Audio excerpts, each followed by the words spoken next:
Isang Pinoy sa puso't diwa, Pinoy na isinilang sa ating bansa. Ako'y hindi sanay sa wikang mga banyaga. Ako'y Pinoy na mayroong sariling wika.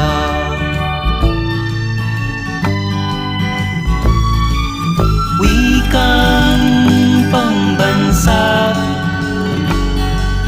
ang gamit kong salita. Bayang kong sinilangan, hangad kong lagi ang kalayaan.